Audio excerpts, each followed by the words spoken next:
أعوذ بالله من الشيطان الرجيم بسم الله الرحمن الرحيم وإلى مدين أخاهم شعيبا قال يا قوم اعبدوا الله ما لكم من إله غيره ولا تنقصوا المكيال والميزان إني أراكم بخير وإني أخاف عليكم عذاب يوم محيط ويا قوم أوفوا المكيال والميزان بالقسط ولا تبخسوا الناس أشياءهم ولا تعثوا في الأرض مفسدين بقية الله خير لكم إن كنتم مؤمنين وما أنا عليكم بحفيظ صدق الله العظيم.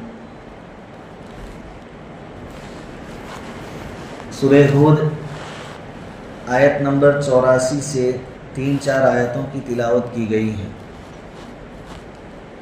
پہلی آیت کا ترجمہ یہ ہے: اور مدین کی طرف ان کے بھائی شعیب علیہ السلام کو ہم نے بھیجا. اس نے کہا کہ میری قوم اللہ کی عبادت کرو، اس کے سوا کوئی تمہارا معبود نہیں ہے، اور ناپ تول میں اور وزن کرنے میں کمی نہ کرو. میں تم کو اچھے حال میں دیکھ رہا ہوں اور میں تم پر ایک گھیر لینے والے دن کے عذاب سے ڈرتا ہوں.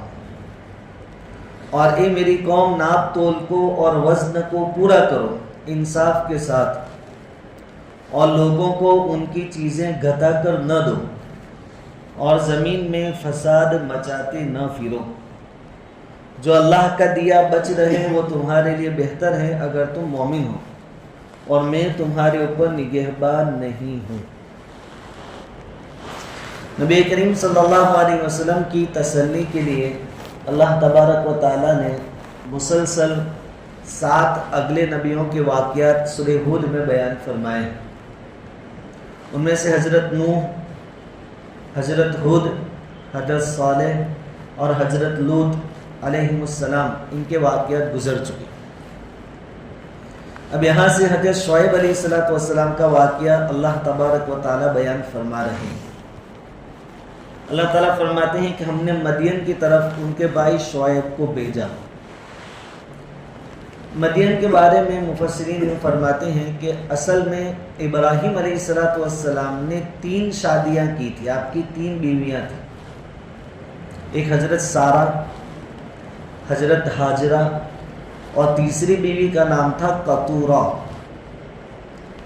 تو وہ جو قطورہ ہے تیسری بیوی، ان کے پیٹ سے 6 اولاد پیدا ہوئی ہیں ابراہیم علیہ السلام، 6 لڑکے. ان میں ایک لڑکے کا نام تھا مدین، جو یہاں لفظ آیا ویلا مدین.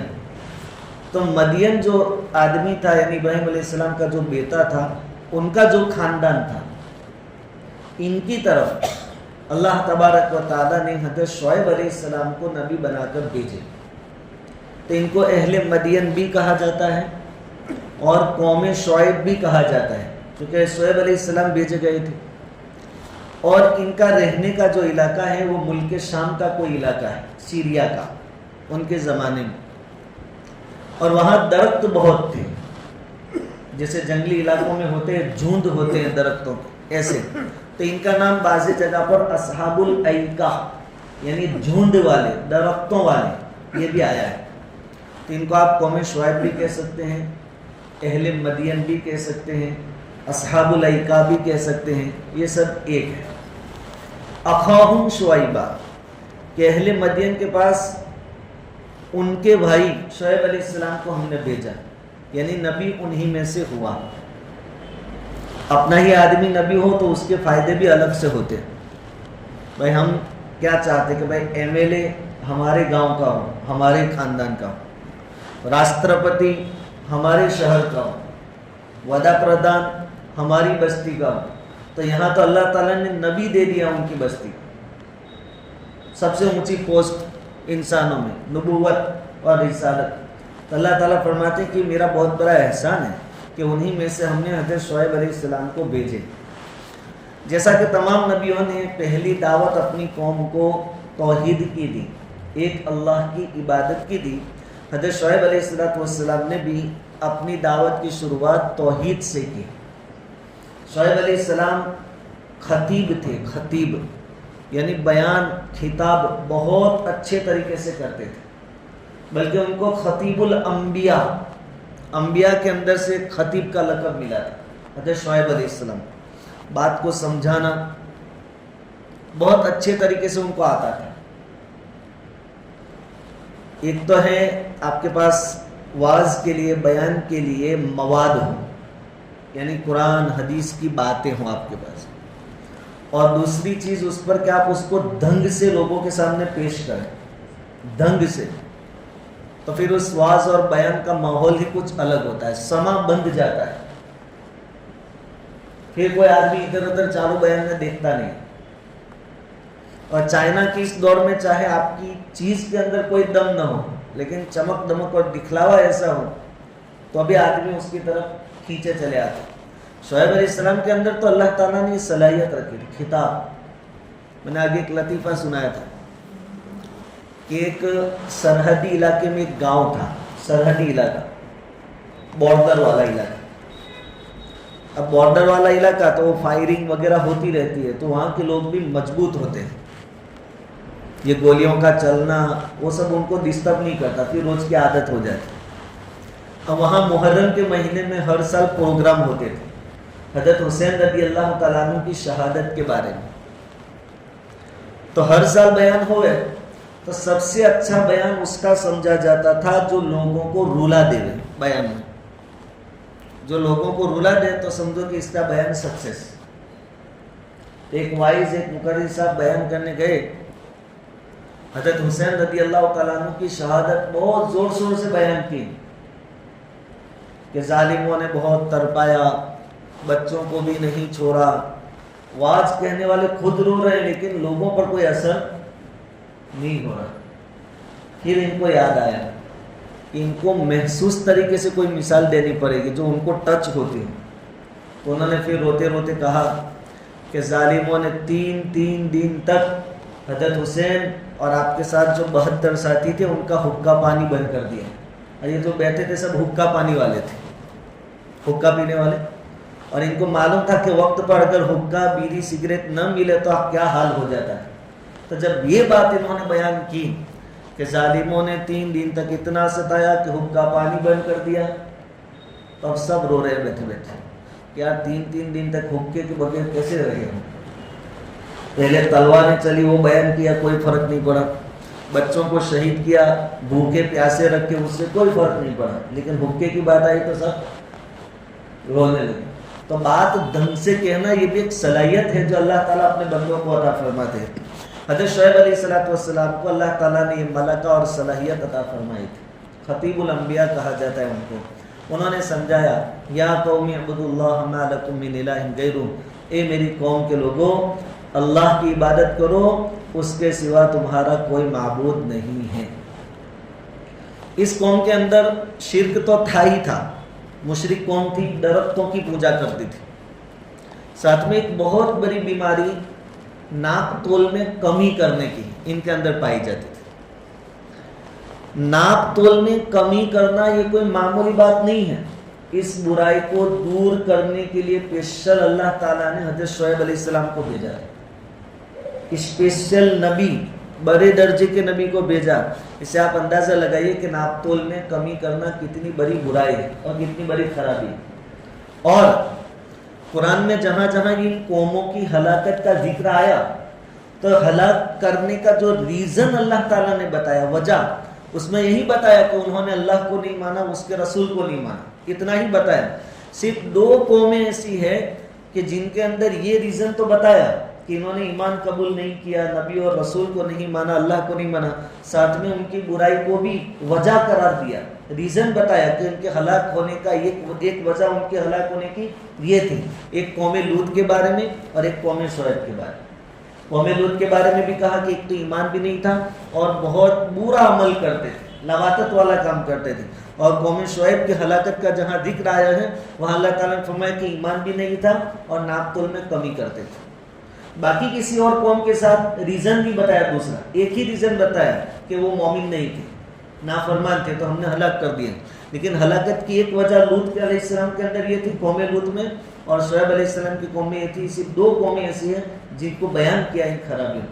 اس سے آپ اندازہ لگا سکتے ہیں کہ یہ 2 برائیاں اللہ رب العزت کے نزدیک کتنی بڑی برائیاں ہیں, لواطت اور ناپ تول میں کمی. ناپ تول میں کمی کے الگ الگ طریقے تھے ان کے.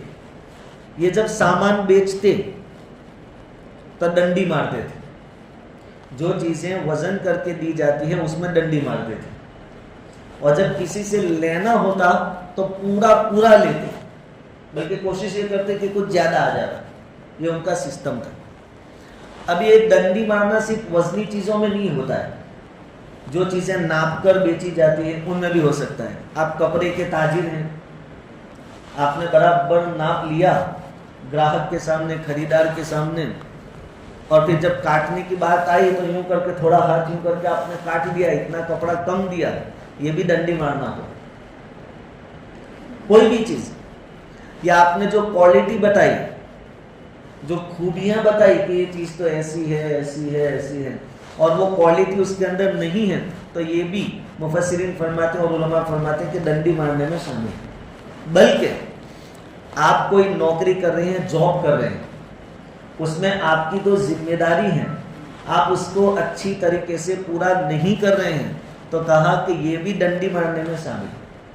اس کی جو وعیدیں ہیں اور قوم شعیب پر جو عذاب آیا, وہی والا گناہ آپ بھی کر رہے ہیں. مثال کے طور پر آپ کی 8 گھنٹے کی ڈیوٹی ہے, سرکاری نوکری ہے, اور آپ 6 گھنٹے نوکری کرنے کے بعد کام کاج سائٹ پر رکھ کر موبائل لے کر بیٹھ جاتے ہیں, تو کہا آپ ڈنڈی مار رہے ہیں. بلکہ یہاں تک لکھا ہے کہ عالم ہے, مدرس ہے, پڑھا رہا ہے مدرسے میں, اور پھر پیپر لے کر بیٹھ گیا, اخبار لے کر یا موبائل لے کر بیٹھ گیا چالو کلاس میں, تو کہا یہ بھی ڈنڈی مارنا ہے. یہ برائیاں ان کے اندر پائی جاتی تھیں. اور امام قرطبی رحمۃ اللہ علیہ نے تفسیر قرطبی میں لکھا ہے کہ چونکہ اس زمانے میں سونے اور چاندی کے سکے چلتے تھے, درہم سونے کا ہوتا تھا, چاندی کا ہوتا تھا, اور دینار سونے کا ہوتا تھا. تو یہ لوگ کیا کرتے تھے کہ ان سکوں کے جو کنارے آتے تھے وہ کاٹ لیتے تھے. سکہ ہے, اس کی دھاری جو ہے کنارے, وہ کاٹ کر تھوڑا سونا چاندی نکال لیتے تھے. چونکہ سونے چاندی کا سکہ ہوتا تھا, تو یہ ان کا طریقہ تھا, اور یہ بھی بہت بڑی خیانت ہے. اچھا, جو کاٹا ہوا حصہ ہے جو بچ گیا, وہ تو جو کاٹ کر رکھا وہ تو اپنے پاس رکھ لیا سونا چاندی, اور جو سکہ کاٹا اس کو بھی پورے بھاؤ سے بازار میں چلاتے تھے. ایسا نہیں کہ بھائی یہ کٹا ہوا ہے تو اس کا بھاؤ کم ہو گیا, ایسا نہیں, اس کو پورے بھاؤ سے کٹاتے تھے. تو وہ جو نکال لیا اتنا ان کا نفع. نبی کریم صلی اللہ علیہ وسلم نے بھی ایسا کرنے سے منع فرمایا ہے. حضور نے فرمایا کہ اسلامی جو سکہ ہو, یعنی اسلامی حکومت ہو, خلیفہ ہو, اور خلیفہ کے ماتحت جو سکہ رائج ہو, اس کی دھاریاں اور کنارے کوئی کاٹے گا, یہ بھی خائن ہے, بہت بڑا گنہگار ہے. بلکہ حضرت عمر بن عبدالعزیز رحمۃ اللہ علیہ کے زمانے میں جب آپ خلیفہ تھے, ایک آدمی کو لایا گیا. کیوں لایا گیا؟ کہ وہ بھی اس طریقے سے دھاڑیاں کاٹ لیتا تھا سونا چاندی بچانے کے لیے, نکالنے کے لیے. تو حضرت عمر بن عبدالعزیز رحمۃ اللہ علیہ نے اس کو سزا دی, کوڑے مارے, اور اس کا سر منڈوا کر اس کو بستی میں گھمایا. تو یہ اس طریقے سے ڈنڈی مارنا, لوگوں کے حقوق کو گھٹا دینا, یہ بہت بڑا گناہ ہے. تو شعیب علیہ السلام نے فرمایا وَلَا تَنْقُصُوا الْمِكْيَالَ وَالْمِيزَانَ, اور ناپ تول میں اور وزن کرنے میں کمی نہ کرو. اِنِّي أَرَاكُمْ بِخَيْرٍ, میں تم کو اچھے حال میں دیکھ رہا ہوں. یعنی اللہ تعالیٰ نے تم کو مال و دولت دیا ہے, جب ہے تو پھر یہ کرنے کی کیا ضرورت؟ بھائی کوئی آدمی غریب ہو, پیسوں کی تنگی ہو, اور ایسا کچھ کرو تو سمجھ میں آتا ہے. یہاں تو اللہ کا دیا ہوا ہے تمہارے پاس, پھر ایسا کیوں کرتے ہو؟ وَإِنِّي أَخَافُ عَلَيْكُمْ عَذَابَ يَوْمٍ مُحِيطٍ, اور میں تم پر ایک گھیر لینے والے دن کے عذاب سے ڈرتا ہوں. یعنی اگر تم ان حرکتوں سے باز نہیں آئے اور ڈنڈی مارنا تم نے بند نہیں کیا, تو ایک گھیر لینے والے دن کے عذاب سے میں ڈرتا ہوں کہ وہ آئے گا. یعنی ایسا عذاب جو تم کو گھیر لے گا. تو ایک مطلب تو یہ ہے کہ آخرت کا عذاب مراد ہے, اور اس عذاب سے تو کوئی بچنے والا ہے نہیں, وہ تو سب کو گھیر لے گا نافرمانوں کو. حدیث میں ہے کہ جہنم اپنی زبان نکالے گی اس دن اور اپنے جو شکار ہیں ان کو نگل لے گی. ایسا 3 مرتبہ ہوگا. اپنے شکار چن لے گی, جہنم کی زبان ہو وہ کھینچ لے گی. اس دن تو کوئی چھوٹنے والا نہیں.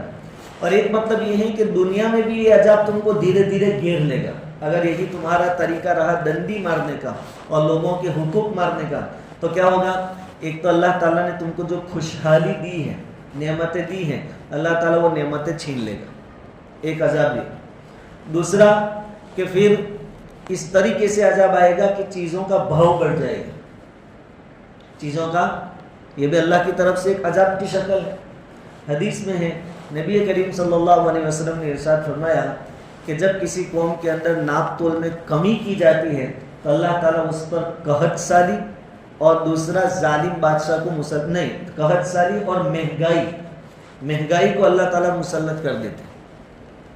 ناپ تول میں کمی ہوگی تو 2 عذاب, قحط, وقت پر بارش نہیں ہوگی یا جتنی چاہیے اتنی نہیں ہوگی, یا بارش تو ہوئی لیکن پیداوار اتنی نہیں ہوگی, اس میں برکت نہیں ہوگی. اور دوسرا مہنگائی. آج ہر طرف کیا ہے؟ مہنگائی ہے. ہر طرف مہنگائی ہے اور بہت زیادہ مہنگائی ہے. تو اس میں کسی نہ کسی طرح ڈنڈی مارنے کی وجہ شامل ہے اس کے اندر کہ ویپاری طبقہ یوں سمجھو کہ ڈنڈی مار رہا ہے, لوگوں کے حقوق پورے نہیں دیے جا رہے ہیں. اس لیے ایک وجہ یہ ہے مہنگائی ہونے کی. تو حضور صلی اللہ علیہ وسلم کا فرمان ہے. تو شعیب علیہ السلام نے فرمایا کہ میں ایک گھیر لینے والے دن کے عذاب سے تم کو ڈراتا ہوں, ان حرکتوں سے باز آ جاؤ. وَيَا قَوْمِ أَوْفُوا الْمِكْيَالَ وَالْمِيزَانَ بِالْقِسْطِ, اور یہ میری قوم ناپ تول کو اور وزن کو پورا کرو انصاف کے ساتھ. جب بھی ناپ تول سے معاملہ کرو تو پورا دو, بلکہ تھوڑا جھکتا دیا کرو. وَلَا تَبْخَسُوا النَّاسَ أَشْيَاءَهُمْ, اور لوگوں کو ان کی چیزیں گھٹا کر نہ دو. وَلَا تَعْثَوْا فِي الْأَرْضِ مُفْسِدِينَ, اور زمین میں فساد مچاتے نہ پھرو.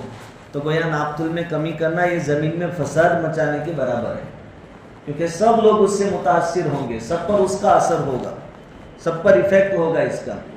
آگے فرماتے ہیں شعیب علیہ السلام بقیت اللہ خیر لکم ان کنتم مؤمنین, کہ اللہ کا دیا ہوا جو بچ جائے وہ تمہارے لیے بہتر ہے.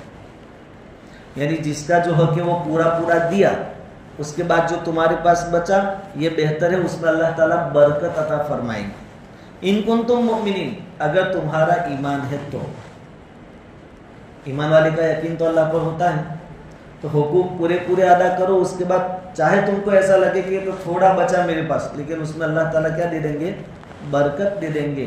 وما انا علیکم بحفیظ, اور میں تمہارے اوپر نگہبان نہیں ہوں. یعنی شعیب علیہ السلام یہ کہہ رہے ہیں کہ میرا کام تو سمجھانا ہے اور میں وہ کام کر رہا ہوں. اب ایسا تو ہے نہیں کہ جہاں کہیں پورے مدین کے اندر 2 آدمی معاملہ کریں, وہاں شعیب علیہ السلام خود جاویں اور دیکھیں کہ وہ برابر تولتا ہے کہ نہیں اور برابر ناپتا ہے کہ نہیں. یہ میرا کام نہیں, سمجھانا ہمارا کام. شریعت کے حکم آپ کو مسجد میں سنائے جائیں گے, وعظ اور تقریر میں بتائے جائیں گے. باقی کوئی مولوی صاحب وہاں بازار میں آ کر کھڑے تھوڑی رہیں گے کہ بھائی بتا تو کیسے تولتا ہے, اور جتنے گھراک آئے اس میں برابر مولوی صاحب بیٹھ کر دیکھیں. مولوی صاحب کے بازار میں آنے سے تو آپ کو تکلیف ہوتی ہے کہ مولوی صاحب کیوں آئیں گے بازار میں. تو شعیب علیہ السلام نے کہا وما انا علیکم بحفیظ, میں کوئی نگران نہیں ہوں کہ تمہارے ساتھ گھومتا رہوں گا اور دیکھتا رہوں گا. میرا کام سمجھانا ہے, سمجھ لو اور مومن بن جاؤ. ایمان آ جائے گا تو ہر قسم کی بیماریاں برائیاں آٹومیٹک دور ہو جائے گی. آج دنیا میں ترقی کا دور سمجھا جاتا ہے. یہ پولیس والے ہیں اور حکومتیں ہیں, ایسی چیزیں ایجاد کر رہی ہیں چوروں کو پکڑنے کے لیے اور ایسے غلط طریقوں کو بند کرنے کے لیے. ٹیکنالوجی نہیں, پولیس بھی اپ گریڈ ہو رہی ہے. لیکن ہے کیا, چور ان سے 2 قدم آگے ہوتے ہیں. وہ ایک طریقہ ڈھونڈ لاتے ہیں, چور کے پاس دوسرے 2-3 طریقے آ جاتے ہیں چوری. پہلے الیکٹرک میٹر سیدھے سادے ہوتے تھے تو اس کو کوئی دھیرا کر دیتا تھا, کوئی بند کر دیتا تھا. پھر سرکار نے سمارٹ میٹر لگائے, جی بی والوں نے سمارٹ میٹر, کہ آپ کوئی اس کو چھیڑ چھاڑ نہیں کر سکتے. تو اس کے حساب سے طریقے ڈھونڈ لیے. سمارٹ میٹر کو بھی کوئی بھی چھیڑ چھاڑ کر کے بند کر دیتے. تو حفاظت والے ایک قدم بڑھاتے ہیں تو چور 2 قدم ان سے آگے ہو جاتے ہیں. یہ سلسلہ رکنے والا نہیں ہے. کرائم اور جرم دنیا میں کسی قانون سے رکنے والے نہیں. کسی حد تک کنٹرول میں رہ سکتے ہیں، باقی رکیں گے نہیں. کرائم اور جرم روکنے کے لیے اللہ کا خوف ہونا ضروری ہے. دل میں اللہ کا خوف ہوگا، یہ چیزیں آٹومیٹک ختم ہو جائیں. جہاں تھا ایمان حقیقی معنی میں صحابہ کرام، وہاں کیا پوزیشن تھی کہ اللہ تعالیٰ کی بعض حکمتوں اور مصلحتوں کی بنا پر صحابی ہے صحابیہ ہے، غلط کام ہو گیا، کوئی دیکھنے والا نہیں تھا، لیکن دل میں خطکا پیدا ہوا کہ اللہ نے تو دیکھا ہے اور قیامت کے دن اس کا حساب دینا ہے. تو کسی کو معلوم نہیں تھا.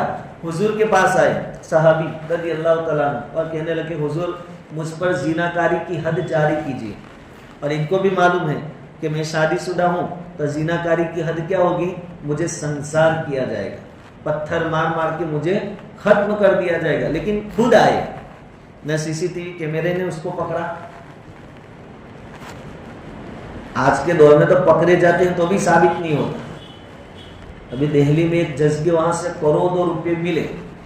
وہ بھی کس طرح ملے کہ ان کے گھر میں آگ لگ گئی تو آگ بجھانے والوں کو بلایا تو دیکھا کہ نوٹوں کے بندل جلے ہوئے ہیں، 15-20 کروڑ روپے. یہ تو انہوں نے آنکڑے بتائے کہ اتنے، ورنہ کتنے ہوں. اچھا پھر جب بہت ہوا کہ جج اور اتنے سارے پیسے گھر میں کہاں سے آئے، تو پھر ایک اسٹیٹمنٹ میں آیا کہ بھائی کئی پیسے ملے نہیں. ارے بھائی سب نے فوٹو دیکھی، ویڈیو دیکھا، اس پر پردہ ڈالنے کی کوشش کی. پھر اور زیادہ ہوا تو اب وہ جج صاحب کہہ رہے ہیں، آج کے اخبار میں ہے کہ میرے گھر میں کون رکھ گیا مجھے معلوم نہیں. جج، بڑی کورٹ کا جج، جن کے گھروں پر، ہائی کورٹ کا جج جن کے گھروں پر سیکیورٹی ہوتی ہے، کیمرے ہوتے ہیں، پولیس والے ہوتے ہیں، وہ کہتا ہے اتنی بڑی رقم میرے گھر میں کون رکھ گیا ہم کو معلوم. اور ایک ہے اگر یہاں ایمان، اللہ کا ڈر، ان کنتم مومنین کہا شعیب علیہ السلام، اگر یہاں ہے تو کوئی رکھ بھی گیا ہو تو آدمی ڈھونڈ کے واپس کرے گا. آدمی اس کو ڈھونڈ کے، ہے نا، یہاں مسجد میں وہ ہاتھ رومال پریلے ہوتے ہیں تو لوگ اٹھا کے بانگی صاحب کو دے، بانگی صاحب یہ کسی کا رومال رہ گئے، یہ 10-20 روپے کا رومال، لیکن کوئی لیتا تو معلوم ہے کہ اس سے میری کوئی دنیا بننے والی نہیں ہے، بلکہ آخرت میں ایک مسئلہ کھڑا ہو جائے گا، ذمہ داری. پھر کوئی نہیں ملتا تو بانگی صاحب وہاں لٹکا دیتے ہیں، اور وہاں 15 کروڑ گھر میں آ گئے. وہ بندہ کہتا ہے کوئی رکھ گیا مجھے معلوم. ایسا کوئی ہمارے یہاں بھی رکھ جائے پھر تالا مارنا نے سب بند کر دے گا، ہم بھی گھر کھلے رکھتے. اصل میں ان کنتم مؤمنین کا مسئلہ ہے کہ اگر ایمان ہے تو آدمی چھوٹے سے چھوٹے گناہ سے بچ سکتا ہے. ایک صحابی آئے اور حضور سے کہہ رہے ہیں کہ حضور مجھ سے زنا کاری ہو گئی. صحابی ہے، یہ کام ہوا، اس میں بھی اللہ تعالیٰ کی حکمتیں تھیں، کیونکہ جو سزائیں بیان کی گئی کہ سنسار کرنا ہے، لیکن کرتے کسی نے دیکھا نہیں تھا سنسار کیسے کیا جاتا ہے. تو حضور کے سامنے یہ بھی ہو جائے، صحابہ اس کو دیکھ لیں، کیونکہ بعد میں صحابہ ہی خلیفہ بنے اور ان کو یہ سزا نافذ کرنی تھی. تو حضور نے اپنا چہرہ گھما لیا، یار کیا کہتے ہو، کہیں خبر ہے تم کو؟ وہ صحابی ادھر آئے، حضور میرے آخرت کا مسئلہ ہے، مجھ پر سزا نافذ کرو. حضور نے پھر چہرہ پھرا لیا. وہ ادھر آئے تیسری مرتبہ، حضور نے کہا اللہ کے بندے تم نے ایسا کہیں نہیں کیا ہوگا، ٹھیک ہے خواہشات اور جذبات کے اندر آ گئے ہوں گے، آپ نے کچھ بوسہ لے لیا ہوگا. ہماری بگڑیلی زبان میں کہ بھائی کس کر لی ہوگی آپ. کہا نہیں حضور زنا کاری ہوئی ہے مجھ سے. حضور صلی اللہ علیہ وسلم نے کہا کہ بھائی اب تو جب آدمی اقرار کر رہا ہے اقبال جرم سب کے سامنے، تو اب شریعت اپنا فیصلہ. صحابہ کرام سے فرمایا کہ جاؤ ان کو لے جاؤ میدان میں، کھڈا کھودو اور پھر ان کو سنسار کرو. جب ان کو سنسار کیا جا رہا تھا تو پتھر مارنے والے کسی صحابی رضی اللہ تعالیٰ عنہ کے چہرے پر یا جسم پر، کپڑوں پر خون کے 2-3 چھینٹے ان کے اڑے. تو ان کی زبان سے کچھ الفاظ نکلے کہ ایسا کام کیا ویسا. حضور نے فرمایا کہ تم کو معلوم نہیں ہے انہوں نے ایسی توبہ کی ہے کہ اگر ان کی توبہ پورے مدینہ والوں پر تقسیم کی جائے تو سب کی مغفرت ہو جاتی. ان کنتم مؤمنین یہ. اور اگر ایمان نہیں ہے تو آدمی گناہ کر کے بھی سینہ تان کر چلتا ہے. لوگ کیا کیا کرتے ہیں. ہم نے کون سا بڑا گناہ کر لیا, چوری اوپر سے سیدھا چوری کرتے ہیں. شعیب علیہ السلام نے ان کو سمجھایا کہ اللہ تعالیٰ نے جو حقوق قائم کیے ہیں, جو کچھ ناپ تول کر دینا ہے وہ دینے کے بعد جو بچے وہ تمہارے لیے بہتر ہے اگر تم مومن ہو. وما انا علیکم بحفیظ, اور میں کوئی داروگا اور محافظ تو ہوں نہیں کہ تمہارے ساتھ آؤں گا ہر معاملے میں اور تمہارے سر پر کھڑا رہوں گا. اللہ سے ڈرو. قالوا یا شعیب اصلاتک تأمرک ان نترک ما یعبد آباؤنا او ان نفعل فی اموالنا ما نشاء. شعیب علیہ السلام نماز بہت پڑھتے تھے. نماز اور زکوٰۃ یہ دو چیزیں ایسی ہیں جو تمام نبیوں کو اس کا حکم دیا گیا تھا. نماز اور زکوٰۃ, طریقے الگ ہوں گے لیکن یہ دو چیزیں ہر نبی کو حکم دیا ہے اس کا. تو شعیب علیہ السلام نماز بہت پڑھتے تھے, نوافل بھی بہت کثرت سے. تب یہ لوگوں نے کیا پوائنٹ نکالا ان کی قوم کے نافرمانوں نے کہ آپ کی نماز کو مدعا بنایا اور اس کا ٹھٹھا ہو رہا ہے, مذاق ہو رہا ہے. کیا کہہ رہے ہیں کہ شعیب کہ یہ تم نماز پڑھتے ہو اس کی وجہ سے تو بہکی باتیں نہیں کرتے ہو, یعنی نماز کی وجہ سے تو تمہاری سوچ بگڑ نہیں گئی ہے نا, نعوذ باللہ, ایسا کہنا چاہتے تھے. حالانکہ نماز تو ان الصلاۃ تنہا عن الفحشاء والمنکر, نماز تو برائیوں سے اور بے حیائیوں کی باتوں سے روکتی ہے. اور اسی لیے شعیب علیہ السلام ان کو روکتے تھے کہ انہوں نے اس کو الٹا مدعا بنا دیا. شعیب یہ نماز کو پڑھا کرتا ہے اس کی وجہ سے تو دماغ میں پرابلم نہیں آ گیا, تیری سوچ غلط نہیں ہو گئی. تو یہ کیا کہہ رہے ہیں کہ شعیب کیا تیری نماز تو اس کو حکم دیتی ہے اس بات کا کہ ہم ہمارے باپ دادا جن کی پوجا کرتے آئے تھے ان کو بھی چھوڑ دیں تیرے کہنے پر, اور ہمارے مال میں ہم جو چاہے وہ کرنا بھی چھوڑ دیں اور تجھے پوچھ کر ہم سب کریں. تو کہتا ہے کہ بھائی یہ پوجا چھوڑ دو درختوں کی اور ایک اللہ کی پوجا کرو. تو تیری نماز تجھے یہ سب سکھاتی ہے. اس طرح شعیب علیہ السلام کا مذاق اڑا رہے, نماز کا ٹھٹھا اڑا رہے. اور او ان نفعل فی اموالنا ما نشاء, یا یہ کہ ہم اپنے مال میں اپنی مرضی کے مطابق تصرف کرنا بھی چھوڑ دیں, یعنی مال میں بھی ہم جو چاہے نہیں کر سکتے. اس سے ان لوگوں کی سوچ جو آج بھی ہے وہ ثابت ہوتی ہے کہ کچھ لوگوں کا ماننا ایسا ہے کہ عبادت الگ ہے, معاملات الگ ہیں. معاملات میں دین کا کوئی حصہ نہیں ہے. عبادت نماز روزہ وہ اپنی جگہ, لیکن معاملات کاروبار اس میں دین کو کوئی دخل نہیں ہے, وہاں آپ جو چاہے کرو. ہاں نماز اپنی جگہ, روزہ اپنی جگہ, حج اپنی جگہ, لیکن معاملات میں کہاں کہ یہاں دینداری. اس میں بہت سارے لوگ بولتے تو نہیں ہیں لیکن تھنکنگ اور سوچ یہی ہے کہ بھائی یہ دین کی باتیں مسجد میں ٹھیک لگے, جمعرات کو گش میں اچھی لگے, جمعہ کے بیان میں اچھی لگے, اور کوئی پروگرام یا بازار میں ہے اس میں شریعت نہیں ہے. عملی طور پر ہم نے بھی اپنی زندگیوں میں سے دین کو کیا کر دیا ہے, دور کر دیا, نکال دیا. نعوذ باللہ من ذلک. نماز تک تو ہم مسلمان ہیں, روزے تک مسلمان ہیں, حج عمرہ تک مسلمان ہیں, لیکن معاملات کاروبار جہاں مین ضرورت ہے اصل, وہاں ہمارا ایمان جیسا چاہیے ویسا نہیں ہے. تو انہوں نے بھی ایسا کہا, اور ان کا بھی کہنے کا مطلب یہ تھا کہ تو نماز پڑھتے ہیں تم پڑھا کرو شعیب علیہ السلام, اور عبادت تم کیا کرو, لیکن یہ کیا بات ہوئی کہ ہم مال ہمارا اور ہم جو چاہیں اس میں نہ کریں, آپ کو پوچھ کر کریں. آپ جس چیز کو کہیں حلال اس کو ہم حلال سمجھیں, جس کو کہیں حرام اس کو ہم حرام سمجھ کر چھوڑ دیں. ہمارے باپ دادا جن کی پوجا کرتے تھے ہم ان کو چھوڑ دیں. یہ کیا بات ہے؟ کہتے ہیں برسوں سے چلا آتا ہے, مولوی صاحب کے کہنے سے ہم چھوڑ دیں.